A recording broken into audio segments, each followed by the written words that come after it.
Anuradha. Thank you, sir.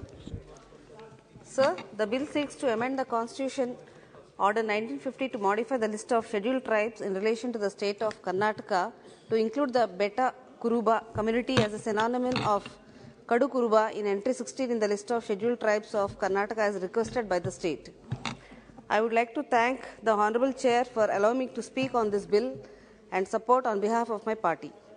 The Beta Kuruba community is spread across the most backward and remote areas of Mysore, Chamarajanagar and Kodagu districts and has struggled to be accorded the ST status for the past 35 years. Thus, I thank the Union Government to bring forward this bill which provides the community with the much awaited ST. The Beta Kuruba community will now be able to avail the benefits entitled under the existing government schemes for scheduled tribes.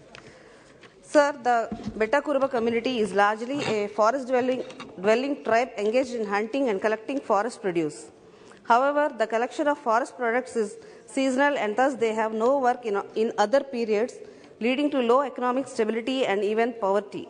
Therefore, the government must formulate schemes to provide more economic opportunities to the tribal community as well as skill development schemes to overcome poverty and unemployment in the community.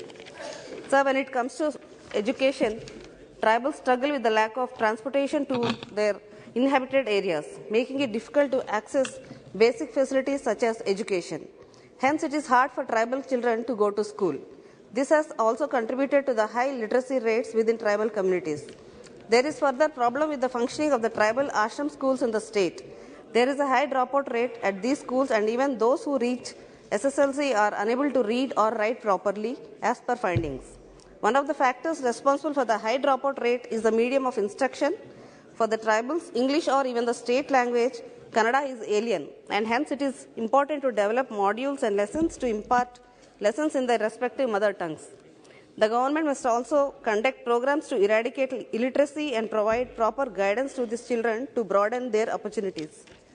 And when it comes to health, sir, the National Family Health Survey and the reports of the Expert Committee on Tribal Health indicate that tribal women and children suffer from a high rate of undernutrition. Even the kitchens of the ashram school, which provide food to the tribal children, are reported to not to be cleaned properly. These findings are symbolic of a larger problem with long-lasting effects as malnutrition among those under 5 years of age affects their cognition, learning ability, and even lifelong learning. Given that tribal children are more susceptible to multiple forms of undernutrition than the other groups, the government should address their nutritional challenges to remove any barriers to their development, sir. So, the Beta Kuruba community and other tribal communities live in temporary huts or dwellings. The majority of the community does not have permanent houses. Therefore, it is necessary to provide a permanent settlement to the Beta Kurubas. Government should work on providing permanent housing facilities to tribal communities. Sir, I would like to take this opportunity to highlight some of the successful endeavors undertaken by our state government toward the socio-political and economic upliftment of our tribal communities, sir. The government has worked for the empowerment of tribal women and pattas were given for the land under the cultivation of tribal farmers. The pattas were issued to tribal people who were cultivating banjar lands. The state also has a dedicated ST sub-plan for funding schemes for tribal people, sir. To reduce the gaps in the development of STs, the government facilitate access to better livelihood and employment opportunities for STs and ensure students reach the higher echelons of the administration. Andhra Pradesh also runs the YSR Vidyonati scheme, under which the state government provides free coaching for civil services examination for scheduled castes and scheduled tribes, sir. The state's admission into corporate colleges schemes provide admission for meritorious poor students belonging to ST into reputed private junior colleges. Under the Manabadi Nadu Nedu program, tribal ashram schools were also renovated and provided basic amenities. Under the Jagjeevan Jyoti, the state government has extended the benefit of free power of up to 100 units to ST consumers and SC households consuming 125 units per month and would also be supplied free power, sir.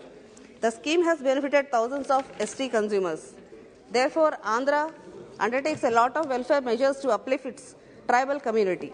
I would request the government to extend more funds to state to help us in scaling up our efforts towards ensuring a better status for our tribal people, sir. Generations of tribal people run the risk of staying deprived of equal opportunities. If the government does not act with urgency, thus these suggestions, I support the bill, sir. Thank you. Thank you.